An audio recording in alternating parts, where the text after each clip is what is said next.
ಮೊನ್ನೆ ಮಧ್ಯರಾತ್ರಿ ಸುಮಾರು 3 ಗಂಟೆಗೆ ಬೆಂಗಳೂರಿನ ಮಲ್ಲೇಶ್ವರಂನ 16ನೇ ಕ್ರಾಸ್ನಲ್ಲಿರುವ ಈ ಅಪಾರ್ಟ್ಮೆಂಟ್ನಲ್ಲಿ ಮಹಿಳೆಯನ್ನ ತರಾತುರಿಯಲ್ಲಿ ಆಸ್ಪತ್ರೆಗೆ ಕರೆದುಕೊಂಡು ಹೋಗಿದ್ರು. ಆಸ್ಪತ್ರೆಗೆ ಸೇರಿದ ಮಹಿಳೆಯನ್ನ ಪರಿಶೀಲಿಸಿದ ವೈದ್ಯರು ಅದಾಗಲೇ ಮಹಿಳೆ ಮೃತಪಟ್ಟಿದ್ದಾಳೆ ಎಂದು ತಿಳಿಸಿದ್ರು. ಇದೇ ವೇಳೆ ಪತ್ನಿಗೆ ಏನಾಗಿತ್ತು ಎಂದು ಕೇಳಿದಾಗಲೆಲ್ಲ ಪತಿರಾಯ ಕಥೆಯೊಂದನ್ನ ಹೇಳ್ತಾ ಇದ್ದ. ಆದರೆ ಪತಿಯ ಕಳ್ಳಾಟ ಹೆಚ್ಚು ಹೊತ್ತು ನಡೆಯಲಿಲ್ಲ. ಮರಣೋತ್ತರ ಪರೀಕ್ಷೆ ಮತ್ತು ಪೊಲೀಸರ ವಿಚಾರಣೆಯಲ್ಲಿ ಮಹಿಳೆಯ ಕೊಲೆ ರಹಸ್ಯ ಬಯಲಾಗಿದೆ. ಮೂಲತಃ ದಾವಣಗೆರೆಯವರಾದ ಚೇತನಾ ಮತ್ತು ಶರತ್ ಪ್ರೀತಿಸಿ ಮದುವೆಯಾಗಿದ್ರು. ಆದರೆ ಗಂಡ ಹೆಂಡತಿ ನಡುವೆ ಇದ್ದ ಜಗಳ ಮೊನ್ನೆ ತಾರಕಕ್ಕೆ ಏರಿದ್ದು ಅದು ಕೊಲೆಯಲ್ಲಿ ಅಂತ್ಯವಾಗಿದೆ. ಮಧ್ಯರಾತ್ರಿ ತನ್ನ ಪತ್ನಿಯನ್ನ ಶರತ್ ಉಸಿರುಗಟ್ಟಿಸಿ ಕೊಲೆ ಮಾಡಿದ್ದ. ಆದರೆ ಸಾವಿನ ಬಗ್ಗೆ ಕತೆ ಹೇಳಿದ್ದವನ ಬಂಡವಾಳ ವೈದ್ಯರ ಪರೀಕ್ಷೆ ವೇಳೆ ಬಯಲಾಗಿದೆ. ಸದ್ಯ ಪೊಲೀಸರು ಆರೋಪಿ ಶರತ್ನನ್ನ ಬಂಧಿಸಿ ಜೈಲಿಗಟ್ಟಿದ್ದಾರೆ. ಚೇತನಾ ಎಂಬಾಕೆಯನ್ನ ಆಕೆಯ ಪತಿ ಶರತ್ ತಂಗಿ ಎಂಬಾತನೇ ಕೊಲೆ ಮಾಡಿದ್ದ. ಮೂಲತಃ ದಾವಣಗೆರೆಯವರಾದ ಚೇತನಾ ಮತ್ತು ಶರತ್ ಪ್ರೀತಿಸಿ ಮದುವೆಯಾಗಿ 15 ವರ್ಷ ಕಳೆದಿತ್ತು. ದಂಪತಿಗೆ ಮಗಳು ಕೂಡ ಇದ್ದಳು. ಜೀವನಕ್ಕಾಗಿ ಚೇತನಾ ಖಾಸಗಿ ಕಾಲೇಜಿನಲ್ಲಿ ಅಧ್ಯಾಪಕಿಯಾಗಿದ್ರೆ ಶರತ್ ಖಾಸಗಿ ಕಂಪನಿಯಲ್ಲಿ ಕೆಲಸ ಮಾಡ್ತಾ ಇದ್ದ. ಆದರೆ ಮೊನ್ನೆ ಮಧ್ಯರಾತ್ರಿ ಶರತ್ ತನ್ನ ಪತ್ನಿ ಮಂಚದಿಂದ ಕೆಳಗಡೆ ಬಿದ್ದು ಮೂರ್ಛೆ ತಪ್ಪಿದ್ದಾಳೆ ಎಂದು ಅಕ್ಕಪಕ್ಕದ ಮನೆಯವರ ಜೊತೆ ಆಸ್ಪತ್ರೆಗೆ ಸೇರಿಸಿದ್ದ. ಬಳಿಕ ಮೊದಮೊದಲು ಪತ್ನಿಗೆ ಏನಾಯಿತು ಎಂದು ಕೇಳಿದ ಅವರೆಲ್ಲ ಮಂಚದಿಂದ ಕೆಳಗಡೆ ಬಿದ್ದು ಅಸ್ವಸ್ಥಳಾಗಿದ್ದಾಳೆ ಅಂತ ಶರತ್ ಕತೆ ಹೇಳಿದ್ದ. ಆದರೆ ವೈದ್ಯರು ಚೇತನಾ ಸಾವಿನ ಬಗ್ಗೆ ಅನುಮಾನ ವ್ಯಕ್ತಪಡಿಸಿದ್ರು. ಬಳಿಕ ಶರತ್ನನ್ನ ವಿಚಾರಣೆ ನಡೆಸಿ ವಯಾಲಿ ಕಾವಲ್ ಪೊಲೀಸರಿಗೆ ಅಸಲಿ ವಿಚಾರ ಗೊತ್ತಾಗುತ್ತೆ. ಮೊನ್ನೆ ಮಧ್ಯರಾತ್ರಿ ಸುಮಾರು 3 ಗಂಟೆಗೆ ಬೆಂಗಳೂರಿನ ಮಲ್ಲೇಶ್ವರಂನ 16ನೇ ಕ್ರಾಸ್ನಲ್ಲಿರುವ ಈ ಅಪಾರ್ಟ್ಮೆಂಟ್ನಲ್ಲಿ ಮಹಿಳೆಯನ್ನ ತರಾತುರಿಯಲ್ಲಿ ಆಸ್ಪತ್ರೆಗೆ ಕರೆದುಕೊಂಡು ಹೋಗಿದ್ರು. ಆಸ್ಪತ್ರೆಗೆ ಸೇರಿದ ಮಹಿಳೆಯನ್ನ ಪರಿಶೀಲಿಸಿದ ವೈದ್ಯರು ಅದಾಗಲೇ ಮಹಿಳೆ ಮೃತಪಟ್ಟಿದ್ದಾಳೆ ಎಂದು ತಿಳಿಸಿದ್ರು. ಇದೇ ವೇಳೆ ಪತ್ನಿಗೆ ಏನಾಗಿತ್ತು ಎಂದು ಕೇಳಿದಾಗಲೆಲ್ಲ ಪತಿರಾಯ ಕಥೆಯೊಂದನ್ನ ಹೇಳ್ತಾ ಇದ್ದ. ಆದರೆ ಪತಿಯ ಕಳ್ಳಾಟ ಹೆಚ್ಚು ಹೊತ್ತು ನಡೆಯಲಿಲ್ಲ.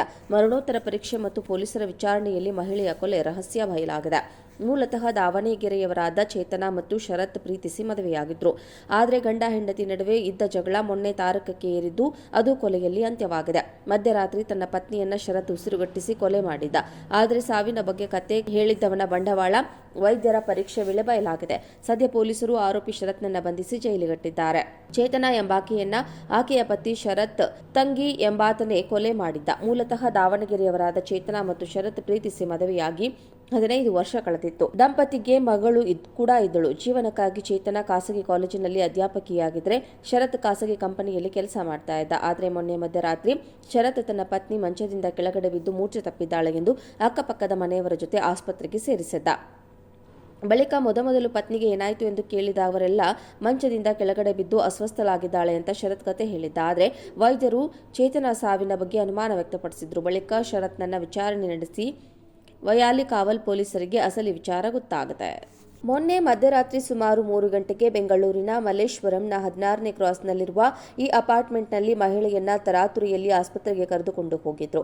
ಆಸ್ಪತ್ರೆಗೆ ಸೇರಿದ ಮಹಿಳೆಯನ್ನ ಪರಿಶೀಲಿಸಿದ ವೈದ್ಯರು ಅದಾಗಲೇ ಮಹಿಳೆ ಮೃತಪಟ್ಟಿದ್ದಾಳೆ ಎಂದು ತಿಳಿಸಿದ್ರು. ಇದೇ ವೇಳೆ ಪತ್ನಿಗೆ ಏನಾಗಿತ್ತು ಎಂದು ಕೇಳಿದಾಗಲೆಲ್ಲ ಪತಿರಾಯ ಕಥೆಯೊಂದನ್ನ ಹೇಳ್ತಾ ಇದ್ದ. ಆದರೆ ಪತಿಯ ಕಳ್ಳಾಟ ಹೆಚ್ಚು ಹೊತ್ತು ನಡೆಯಲಿಲ್ಲ. ಮರಣೋತ್ತರ ಪರೀಕ್ಷೆ ಮತ್ತು ಪೊಲೀಸರ ವಿಚಾರಣೆಯಲ್ಲಿ ಮಹಿಳೆಯ ಕೊಲೆ ರಹಸ್ಯ ಬಯಲಾಗಿದೆ. ಮೂಲತಃ ದಾವಣಗೆರೆಯವರಾದ ಚೇತನಾ ಮತ್ತು ಶರತ್ ಪ್ರೀತಿಸಿ ಮದುವೆಯಾಗಿದ್ರು. ಆದರೆ ಗಂಡ ಹೆಂಡತಿ ನಡುವೆ ಇದ್ದ ಜಗಳ ಮೊನ್ನೆ ತಾರಕಕ್ಕೆ ಏರಿದ್ದು ಅದು ಕೊಲೆಯಲ್ಲಿ ಅಂತ್ಯವಾಗಿದೆ. ಮಧ್ಯರಾತ್ರಿ ತನ್ನ ಪತ್ನಿಯನ್ನ ಶರತ್ ಉಸಿರುಗಟ್ಟಿಸಿ ಕೊಲೆ ಮಾಡಿದ್ದ. ಆದರೆ ಸಾವಿನ ಬಗ್ಗೆ ಕತೆ ಹೇಳಿದ್ದವನ ಬಂಡವಾಳ ವೈದ್ಯರ ಪರೀಕ್ಷೆ ವೇಳೆ ಬಯಲಾಗಿದೆ. ಸದ್ಯ ಪೊಲೀಸರು ಆರೋಪಿ ಶರತ್ನನ್ನ ಬಂಧಿಸಿ ಜೈಲಿಗಟ್ಟಿದ್ದಾರೆ. ಚೇತನಾ ಎಂಬಾಕೆಯನ್ನ ಆಕೆಯ ಪತಿ ಶರತ್ ತಂಗಿ ಎಂಬಾತನೇ ಕೊಲೆ ಮಾಡಿದ್ದ. ಮೂಲತಃ ದಾವಣಗೆರೆಯವರಾದ ಚೇತನಾ ಮತ್ತು ಶರತ್ ಪ್ರೀತಿಸಿ ಮದುವೆಯಾಗಿ 15 ವರ್ಷ ಕಳೆದಿತ್ತು. ದಂಪತಿಗೆ ಮಗಳು ಕೂಡ ಇದ್ದಳು. ಜೀವನಕ್ಕಾಗಿ ಚೇತನಾ ಖಾಸಗಿ ಕಾಲೇಜಿನಲ್ಲಿ ಅಧ್ಯಾಪಕಿಯಾಗಿದ್ರೆ ಶರತ್ ಖಾಸಗಿ ಕಂಪನಿಯಲ್ಲಿ ಕೆಲಸ ಮಾಡ್ತಾ ಇದ್ದ. ಆದರೆ ಮೊನ್ನೆ ಮಧ್ಯರಾತ್ರಿ ಶರತ್ ತನ್ನ ಪತ್ನಿ ಮಂಚದಿಂದ ಕೆಳಗಡೆ ಬಿದ್ದು ಮೂರ್ಛೆ ತಪ್ಪಿದ್ದಾಳೆ ಎಂದು ಅಕ್ಕಪಕ್ಕದ ಮನೆಯವರ ಜೊತೆ ಆಸ್ಪತ್ರೆಗೆ ಸೇರಿಸಿದ್ದ.